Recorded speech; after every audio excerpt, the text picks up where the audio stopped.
चीज होती है, cell is a confined space. Cell क्या चीज होती है? इट इज ए, ध्यान से सुनिएगा, अभी सब फिर से पूछूंगा, ये चैप्टर आसान नहीं है, ऐसे ओवरलुक नहीं किया जा सकता। देखो, तो who discovered cell and how? This cell किसने डिस्कवर्ड किया और कैसे? बोलो। Sir Robert Hooke in 1665 by his primitive microscope. ये सब Self-made primitive. Robert Hooke discovered cell in 1665 by using his Sir self-made primitive microscope. by using his self-made primitive microscope। उन्होंने छोटे छोटे कॉर्क सेल्स देखे, किसमें देखे? कॉर्क्स में। और उन्होंने अपना बनाया, देखा ये छोटी कोठरी है। सेल का मतलब कोठरी, जिसमें आप जानते हो कि जो एक्यूज लोग हैं, जो अपराधी लोग रहते हैं, इसलिए उसको भी सेल ही कहते हैं।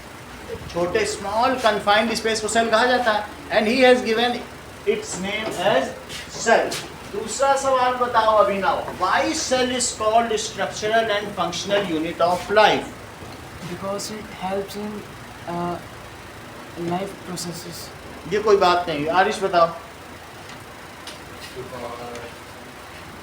Cells gather up to make tissues, tissues gather up to become organs, and organs gather up to become organ systems. ठीक है। So the cell is called the structural unit of life. And why it is called functional? Because every function in our body, like respiration, digestion, is due to the cells. ये सभी चीजें लिखो। कोशिका को संरचनात्मक और क्रियात्मक इकाई क्यों कहा जाता है? क्योंकि सेल से मिलकर टिश्यू बना, टिश्यू से मिलकर ऑर्गन बना, ऑर्गन से मिलकर ऑर्गन सिस्टम बना, ऑर्गन सिस्टम से मिलकर ऑर्गेनिज्म बना। सो ईंट से मिलकर दीवार बनी, दीवार से मिलकर घर बना, घर से मिलकर मंजिल बना, मंजिल से मिलकर मल्टी स्टोरी बना। इसलिए ईंट को क्या कहा जाएगा? ईंट नहीं होगी तो मल्टी स्टोरी बन जाएगी क्या? तो इसलिए क्या कहा जाएगा? So cell is called structural unit of life. जब तुम्हें कुछ होता है तो डॉक्टर कहता है अपना एक ड्रॉप ब्लड यहाँ छोड़ जाओ, अब कल दवा ले जाना, मम्मी को भेज देना। वो उसी ड्रॉप में देख लेगा तुम्हें क्या बीमारी है, तुम्हारा कुछ नहीं चाहिए उसको, उसी ड्रॉप में सब कुछ। तो all functions which is performed in your body is performed in cell only. चाहे रेस्पिरेशन हो, चाहे न्यूट्रिशन हो, चाहे ग्रोथ हो, चाहे एक्सक्रीशन हो, हर चीज उसी सेल में हो रही है। तो इसीलिए सेल को क्या कहा जाता है? Cell is the basic living unit of life. ये मूलभूत हमारी सबसे छोटी जीवित इकाई है। समझ में आई बात की नहीं? इसीलिए सेल को क्या कहा जाएगा? बोलो। Cell is called functional unit of life. समझ में आ गई बात? चलो, now cell is called structural and functional unit of life. तुम रोज अपने मम्मी पापा को बताती क्या? एक बार मम्मी फोन करती है, एक बार पापा फोन कर रहे हैं, इतना दबाव डाले पड़े। अभी कल फिर पापा फोन किए। अरे ठीक है, हम तो कर ही रहे अपनी तरफ से जितनी ईमानदारी से कोशिश कर रहे हैं। एक बार जो हम कर सकते हैं वो कर ही लें। प्रेशर डालने से कैसे कोई चीज़ हो सकती है? आपने बताया, उसी हिसाब से देखो, मैंने स्विच ओवर कर दिया, मोशन चैप्टर छोड़ दिया। अब मत बताओ अपने मम्मी पापा किसी को। समझ में आई बात कि नहीं? टीचर पे भी प्रेशर पड़ता है। 10 बच्चे हैं, अब हम हर एक के हिसाब से कैसे चलेंगे? वैसा है। चलो, सेल से क्या होता है? Cell group up to make tissue, और फिर टिश्यू ग्रुप अप क्या होगा? बोलो। Group up to make organ, organ group up to make organ system. हम एक चल सकते हैं, लेकिन एक बात जान लो कि गधे को घोड़े की चाल से नहीं चलाया जा सकता। अगर मेरे पास जो बच्चे आए थे, नए बच्चे सब तेज होते, मैं फटाफट रिवीजन करा देता। अब जब वो नहीं बताते, फिर मुझे वो ड्रैग करते हैं पीछे। सर नहीं, शुरू से पढ़ाओ। अब शुरू से पढ़ाएंगे तो कहाँ करा पाएंगे 4 दिन में? कुछ भी बताओ, बताते ही नहीं। उमेश को देख लो, सब 10-20 नंबर वाले बच्चे हैं। नवदीप को देख लो, 20-30। अब ये लोग पीछे खींचते हैं। अब पापा इनके फ़ोन करते हैं, हमारे गधे को घोड़ा बनाओ। कैसे बना दें? गधे को वो अपनी चाल भूल जाएगा, जो जिस चाल का वैसे ही तो चला जा सकता है, घोड़े को घोड़े की चाल से चला जाए। अब वो 2 नंबर हैं, इनके पापा भी रोज फोन करते हैं, क्या हो जाएगा इस बार, बढ़िया जाएगा, टॉपर बना दो इसको, लिख नहीं पाता कोई चीज़, राइटिंग नहीं सकती, कैसे हर्षिता को बना देंगे, क्या इनको 2 नंबर दिलवा पाएंगे हम? तो नहीं दिलवा। चलिए, तो ये चीज़ है, जैसे अपनी भी तो स्थिति पहचानो, सब टीचर पे मत डालो कि फीस दे दिए तो टीचर ही कराएगा, खुद भी तो देखो कुछ करना पड़ेगा कि नहीं, रिवाइज करो। Group of organ, group of to make organ system, और ऑर्गन सिस्टम से क्या बनेगा रोहित? ऑर्गेनिज्म। तो जब इसी तरीके से सेल को क्या कहा जाएगा? Structural unit of life. And organ system group of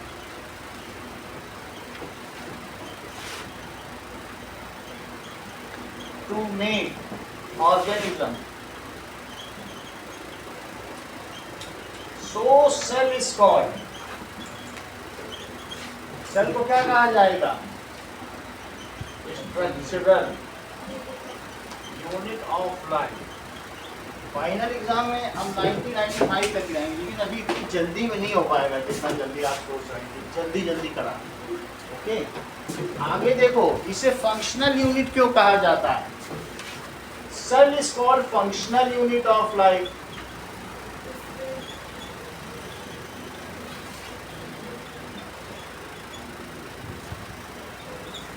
Cell is called क्यों? As all basic functions performed in us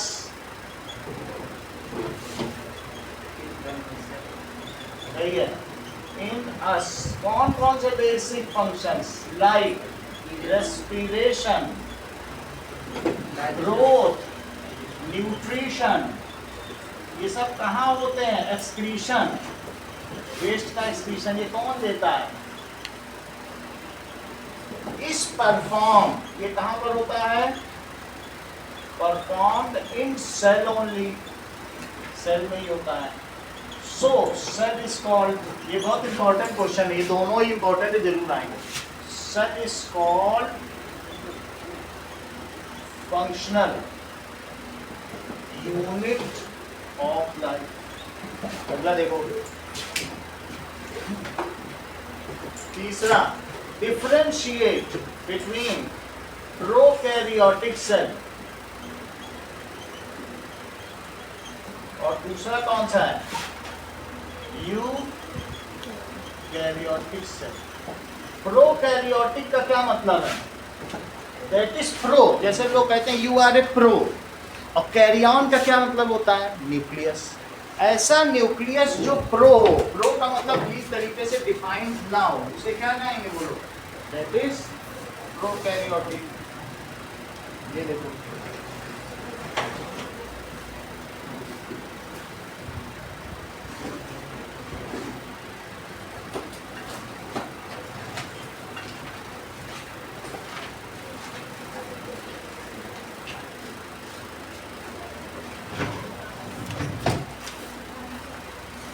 ये 2 तरीके की सेल है, एक है यूकैरियोटिक और एक क्या है? बैक्टीरिया। इसका क्या नाम है? प्रोकैरियोटिक। मतलब एग्जाम्पल बैक्टीरिया, सही है। प्रोकैरियोटिक में क्या होता है? अभी तुम लोगों को मोहजीत ने बताया कि इसके जो ऊपर ये डिम्पल्स निकले हैं, ये पाइलस। अब समझो कितनी तेजी से उसने बुक से देखा होगा ऐसा। तो ये प्रोकैरियोटिक है। ये क्या है? ये इसके फ्लैजेला है, और इसके अंदर जो जेनेटिक मटेरियल है वो फ्लोट कर रहा है, अभी वीडियो में भी देखो। प्रोकैरियोटिक सेल में से न्यूक्लियोइड कहते हैं। इसके ऊपर कोई न्यूक्लियर मेम्ब्रेन नहीं है, ये समझो धागा है जो इसमें तैर रहा है। ये प्लास्टिक का तो नहीं दिखाया जा सकता, वरना असली होता तो ये धागे हैं और ये अंदर इसके साइटोप्लाज्म में तैर रहे हैं। तो न्यूक्लियस करके नहीं कहा जाएगा, क्योंकि न्यूक्लियस में well defined centrally located genetic material होना चाहिए, विच इज मेम्ब्रेन बाउंड। वो उसके ऊपर क्या होनी चाहिए? मेम्ब्रेन होनी चाहिए, लेकिन इसमें मेम्ब्रेन भी नहीं, बस धागे पानी में तैर रहे हैं। तो इसलिए इसका नाम क्या कहा गया है? Pro plus carrion. प्रो का क्या मतलब होता है? कैरियन का मतलब न्यूक्लियस, जिसका न्यूक्लियस प्रो हो। प्रो का मतलब अनडिफाइंड का मतलब है धागे जैसा हो जेनेटिक मटेरियल, सिर्फ तैर रहा हो। मर्जी हो यहाँ तैर के चला जाएगा, अंदर तैरना, इसीलिए नाम ही है। साइटॉन का मतलब सेल और कैरियन का मतलब न्यूक्लियस। दोनों बात समझ में आ गई? ये दोनों लैटिन वर्ड है। साइटॉन का क्या मतलब होता है और कैरियन का क्या मतलब होता है? न्यूक्लियस। तो जिसका न्यूक्लियस प्रो टाइप हो, और प्रो का मतलब प्रिमिटिव, बहुत लेस डिफाइंड, और यू का क्या मतलब है? आफ्टर, बिफोर न्यूक्लियस और आफ्टर न्यूक्लियस। जो सेल न्यूक्लियस के बनने के बाद बनी, बहुत मिलियंस ऑफ ईयर्स के बाद बनी होगी, उसे क्या कहेंगे? यूकैरियन। और जो बिफोर बनी तो उसे क्या कहेंगे? Pro, that is before nucleus. और उसे क्या कहेंगे बोलो? After nucleus. तो प्रोकैरियोटिक सेल ऐसा है, इसमें फ्लैजिला होगा। मोनोफ्लैजिलेट भी हो सकता है, डाइफ्लैजिलेट भी हो सकता है, और पॉलीफ्लैजिलेट। एक ही फ्लैजिला है हमारे में, जो है उसमें कितने फ्लैजिला है? एक फ्लैजिला है, लेकिन कई में तो बहुत से भी हो सकता है। सही है? तो अब आप देखिए, प्रोकैरियोटिक सेल साइज में लवणिका छोटे होते हैं, और जबकि यूकैरियोटिक का क्या साइज होता है बताइए, बोलो Tripti. Yes, that is micrometre, micron, या फिर क्या कह सकती हो? अच्छा, इसका साइज क्या है? 1 to 10 units. Smaller in size. और जो कि ये वाले हैं बड़े वाले, इनका सोचो, वो प्रोकैरियोटिक थे, ये यूकैरियोटिक है। इसमें न्यूक्लियस डबल मेम्ब्रेन में, 2 झिल्लियां, और इसके अंदर न्यूक्लियस है। इस न्यूक्लियस के भी अंदर अविष्कार क्या है? न्यूक्लियस के अंदर है जेनेटिक मटेरियल, और सेंट्रली लोग कहते हैं न्यूक्लियस के अंदर, ये बताओ डीएनए, बात जानिए। हम क्या आरिश, आप बताओ, उनको पता नहीं, आप बताओ। न्यूक्लियोलस। न्यूक्लियस के अंदर क्या है बोलो? न्यूक्लियस के अंदर क्या बताया इन लोगों ने? न्यूक्लियोलस। न्यूक्लियोलस क्या बनाता है बताओ? राइबोसोम बना। सही है? पहली चीज क्या बताई बोलो तृप्ति ने? It is a smaller in size. क्या साइज है बताओ? फैन ऑफ फैन ऑफ कर देते हैं। इसका कितना साइज है आज बताइए? प्रोकैरियोटिक का 5 माइक्रोमीटर टू 5 माइक्रोमीटर की 1 to 10 1 to 10 1 to 10 माइक्रोमीटर। और इसका क्या है? 5 से 100। It is larger in size. क्या लार्जर है बोलो? 5 to 100 माइक्रोमीटर। ये यूकैरियोटिक सेल। समझो इस बात को दिव्या, इसमें जो कैरियन है वो यू है, यानी आफ्टर न्यूक्लियस। एक ऐसी कंपनी जिसमें डायरेक्टरी ना हो, तो वो कंपनी चलेगी कि वो कंपनी चलेगी जिसमें सब डायरेक्टर बैठा हो। डायरेक्टर होगा तो सेक्रेटरी भी रखेगा, खजांची भी रखेगा, एक ऑडिटर भी रखेगा। डायरेक्टर ही ना हो, वहाँ उसके अंदर कुछ होगा क्या? क्या उसमें सेल ऑर्गेनल होंगे? क्या यहाँ माइटोकॉन्ड्रिया होगा? क्या लाइसोसोम होगा? क्या प्लास्टिड होगा? या एंडोप्लाज्मिक रेटिकुलम होगा? या गोल्जी और बॉडीज होगी? कुछ नहीं होगा। अरे इसमें डायरेक्टर ही वेल डिफाइंड नहीं, और यहाँ पर सेंट्रल में बैठा हुआ डायरेक्टर है न्यूक्लियस, तो इसमें सब होंगे, पूरा स्टाफ होगा। तो ये वेल डिफाइंड है। इसका न्यूक्लियस क्या है बताइए? After nucleus. न्यूक्लियस के बनने वाले जो सेल हैं, न्यूक्लियस बन जाने के बाद उन्हें कहेंगे यूकैरियोटिक। तो बोलो, प्लांट सेल प्रोकैरियोटिक है कि यूकैरियोटिक? और एनिमल सेल यूकैरियोटिक। और बैक्टीरिया? सही है। तो हम लोगों के सभी सेल कैसे हैं बताइए? Well defined. तभी तो हम इतने बड़े ऑर्गेनिज्म बन गए। बैक्टीरिया एक सेल से आगे बढ़ ही नहीं पाया, इसमें टिश्यू लेवल तक तो गया है। तो ये जो प्रोकैरियोटिक सेल्स हैं, ये यूनिसेलुलर होते हैं। क्या होते हैं? यूनिसेलुलर। और जबकि ये क्या हो सकते हैं? मे बी या तो यूनिसेलुलर भी हो सकते हैं, जैसे अमीबा हो गया, पैरामीशियम हो गया, ठीक है, यूग्लिना हो गया, क्लेमाइडोमोनास हो गया, मल्टीसेलुलर। सही है? तो ये क्या है बताइए? क्योंकि इनमें कुछ गठन नहीं है, संरचनात्मक नहीं है, तो it is unicellular. It is unicellular. और ये क्या है बताइए? It is multi cellular. अब अगला देखो, सही है? लवनिका इसमें एक क्रोमोसोम होगा। ये जो जेनेटिक मटेरियल है अगर ये कंडेंस हो जाए तो फिर एक ऐसा एक बनेगा, इसको क्रोमोसोम कहते हैं। It has only one pair of chromosome, एक मदर से या दो पेरेंट्स होते हैं, इसमें क्या होगा। और जबकि हम लोगों में जो यूकैरियोटिक है, किसी में 23 है, चींटी में 85 है, हाथी में 13 है, एक से ज्यादा क्रोमोसोम। इसमें यही धागा है, जब तक उलझा है तब तक क्रोमाटिन का हो, और सुलझ जाए तो क्रोमोसोम का, और पूरा खोल दो तो डीएनए का। सही है वही चीज, जेनेटिक मटेरियल ही है। और धागा हो तो जैसे तुमको वो हेलिकल दिख रहा है, वो स्ट्रक्चर, वो डीएनए ऊपर दिख रहा है, ऐसा है बहुत लंबा धागा। कितना लंबा? धरती के 6000 चक्कर लगा, 6000 चक्कर एक व्यक्ति के सभी डीएनए से। यही उलझा हुआ है तो क्या कहलाएगा बताइए? क्रोमाटिन। और सुलझ जाए तो क्या कहलाएंगे? क्रोमोसोम। इतनी बात समझ में आ गई? कुछ चीजें और देखें तो आगे की बात की जाए। दैट इज, अब देखो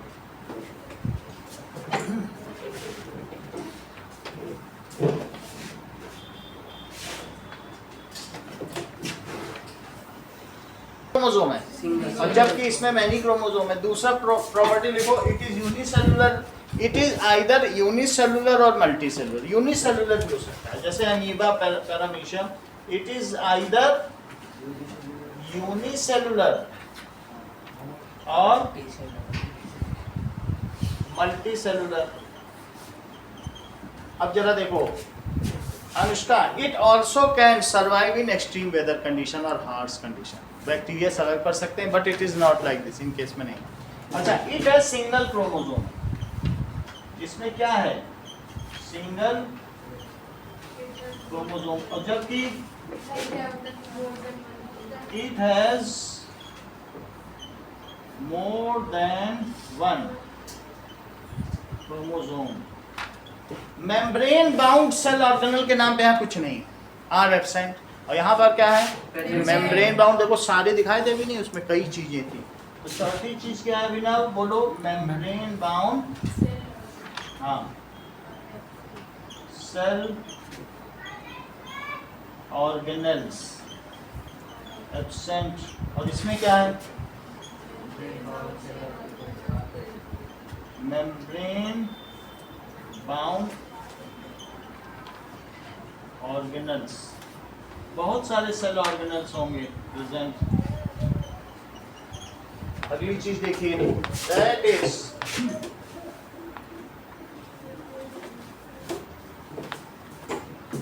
और क्या क्या डिफरेंस है?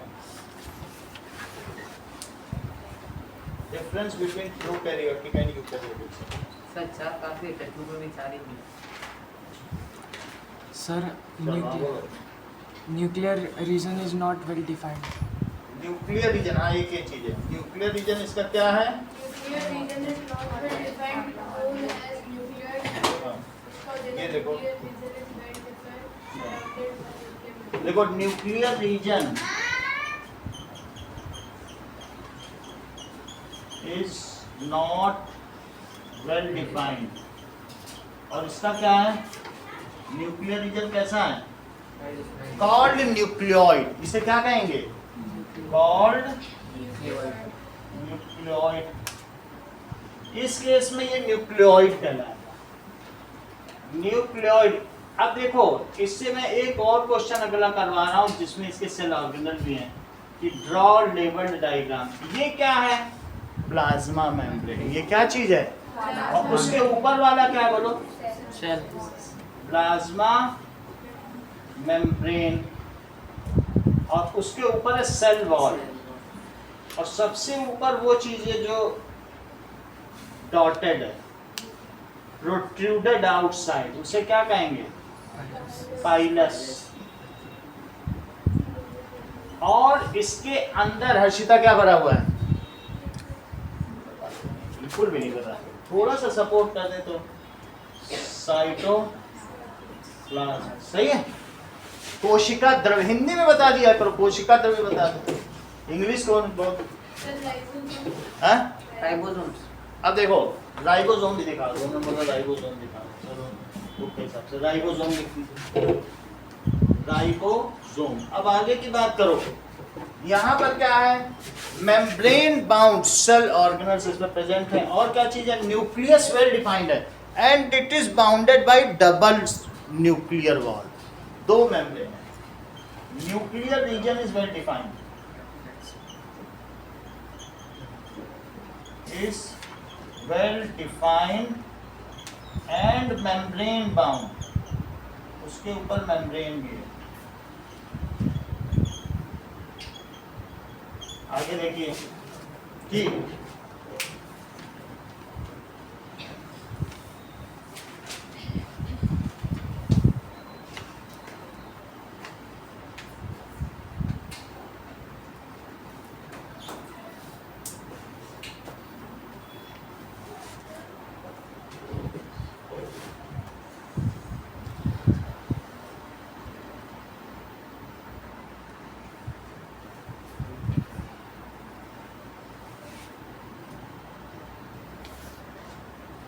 now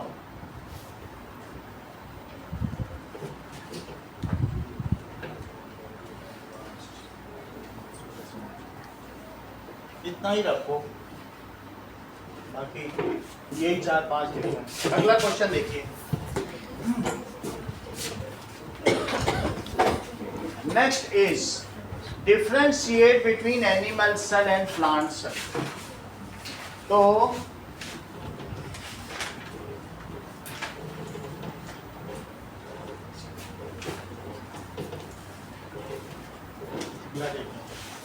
that is animal cell and plant cell.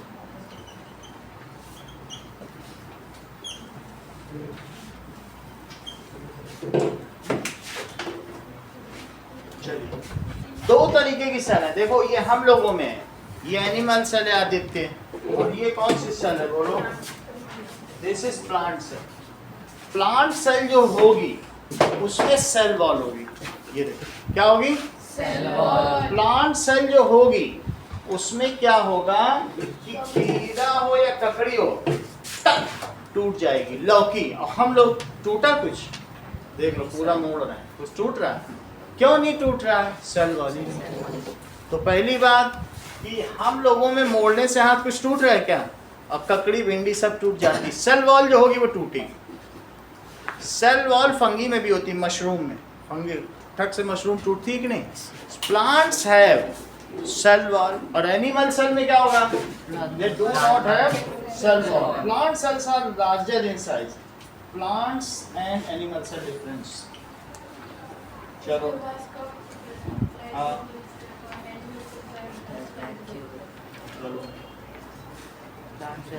पहली चीज है प्लांट सेल, लिख ले पहले प्लांट सेल, और दूसरा क्या है, animal cell. It is larger in size,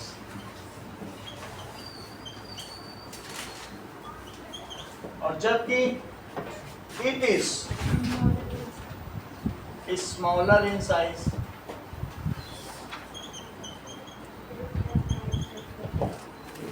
ठीक है, इट है विष्णु ने क्या बताया, लार्ज वैक्यूल, जो इसका कितना परसेंट स्पेस लेता है, 50 to 90%। Vacuole is either absent or small, vacuole is either absent or या तो स्मॉल ही होगा। अगली चीज देखो, सेल वॉल प्रेजेंट, कोशिका भित्ति उपस्थित रहती है, cell wall present and made of cellulose. Cellulose का मतलब जो तुम्हारी बुक्स है ये 100% सेल्यूलोज है, बुक है कपड़ा, ये पूरा सेल्यूलोज है। और इसमें क्या है, सेल वॉल इज एब्सेंट। हाँ ये था, ठीक है। अब देखो ये बताओ प्लास्टिड्स किसमें रहता है और किसमें, प्लांट्स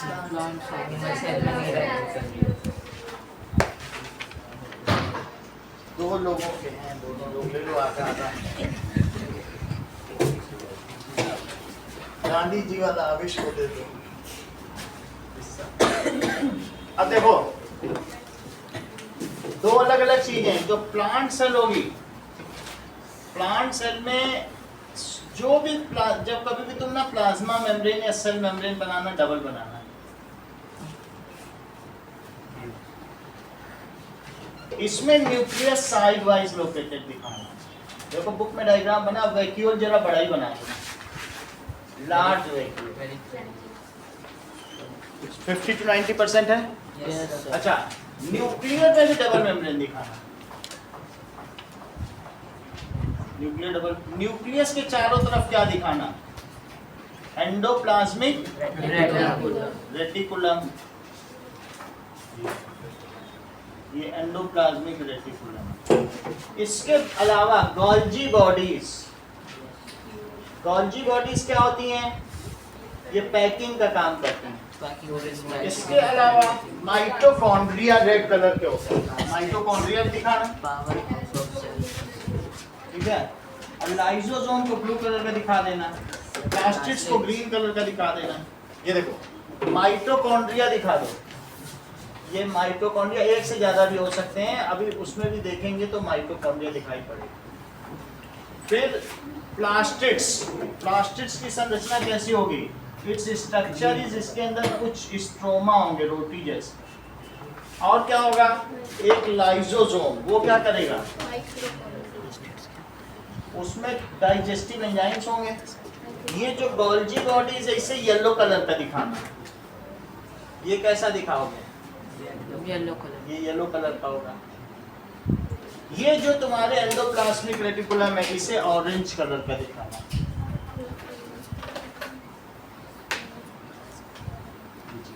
तो ये हमने इसमें सब दिखा दिया। अब इसके अलावा इसमें सेल वॉल,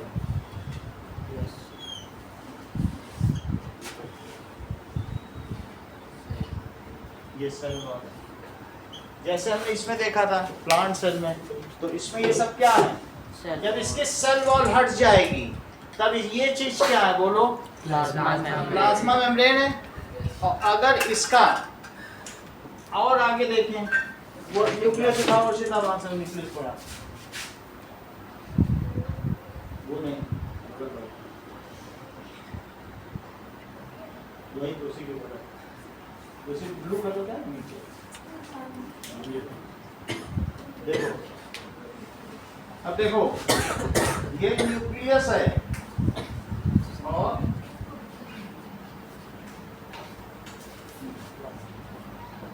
न्यूक्लियस के अंदर न्यूक्लियोलस भी दिखाएंगे, वहां भी दिखाएंगे, वीडियो में भी दिखाएंगे। चलो सब चीजें पहचानो, पहचानो दिव्या। ये ऑरेंज कलर का क्या है? Endoplasmic reticulum. ये रेड, ग्रीन, प्लास्टिड्स जो इसे कलर देंगे फोटोसिंथेसिस। ये क्या है? येलो कलर का। Golgi bodies. दो अलग अलग सेल के बारे में हम पता लगा रहे हैं। देख लो, प्लांट सेल और एनिमल सेल। प्लांट सेल में सेल वॉल दिख रही है, एनिमल सेल में सेल वॉल नहीं है। इसमें वैक्यूल है, यस सर। इसमें है कहीं? या तो होगा या नहीं होगा तो बहुत छोटा होगा, नहीं तो नहीं होगा। सही है। अब देखो इसके अलावा और भी चीजें दिखाएं, फिर आपको बाकी की बात बताएं। Now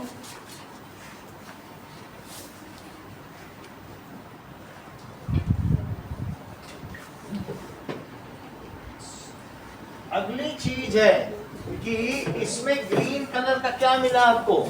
that is chloroplast. वैसे प्लास्टिड्स, प्लास्टिड्स इसमें प्रेजेंट होते हैं, और इसमें प्लास्टिड्स क्योंकि खाना तो बनाना नहीं है, इनका काम खाना बनाने का है। इसका क्या नाम है? बोलो। प्लास्टिड। प्लास्टिड। इसका क्या नाम है? बोलो। माइटोकॉन्ड्रिया।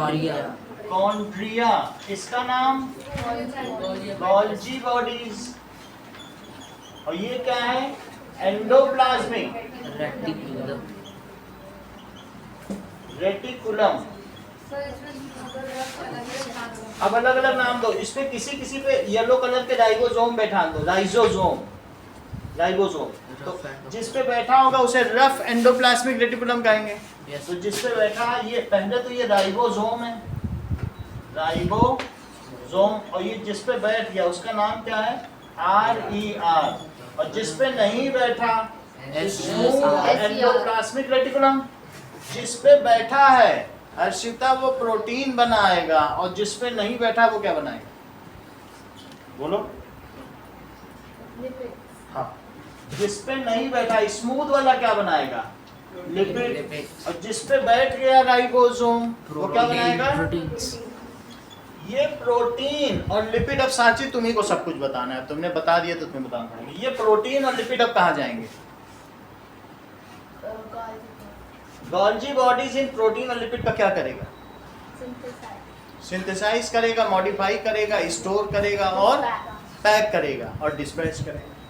सही है। सिंथेसाइज ये करते हैं, सिंथेसाइज का मतलब होता है निर्माण, सिंथेसाइज ये करेगा, मॉडिफाई ये करेगा। यहाँ ना बोलोगा कि गोल्जी बॉडी सिंथेसाइज, जहाँ चीज बनती है उसको सिंथेसिस करता है। सिंथेसाइज कौन करता है, प्रोटीन और लिपिड को, और मॉडिफाई और पैकिंग कौन करता है, डिस्पैच कौन करता है। सही है। कहाँ पैक करके भेजेगा, सब जगह भेजेगा, यहाँ भी भेजेगा, सबके सेल, सबकी मेम्ब्रेन बनाएगा और सेल मेम्ब्रेन भी बनाएगा। और इस जो मेम्ब्रेन के बनने की प्रक्रिया को क्या कहते हैं, मेम्ब्रेन बायोजेनेसिस। Membrane biogenesis. इतनी बात समझ में आ गई। अब जरा देखो माइटोकॉन्ड्रिया क्या करता होगा, 38 ATP पर ग्लूकोज पावर, ग्लूकोज को तोड़ देगा और बहुत सारे एनर्जी की यूनिट्स निकालेगा, उसको क्या कहेंगे, ATP। ये करेगा। चलो अब ये सारी चीजें एक बार वीडियो से देखें तो कुछ और समझ में आए, फिर तुमसे पूछी जाए बातें।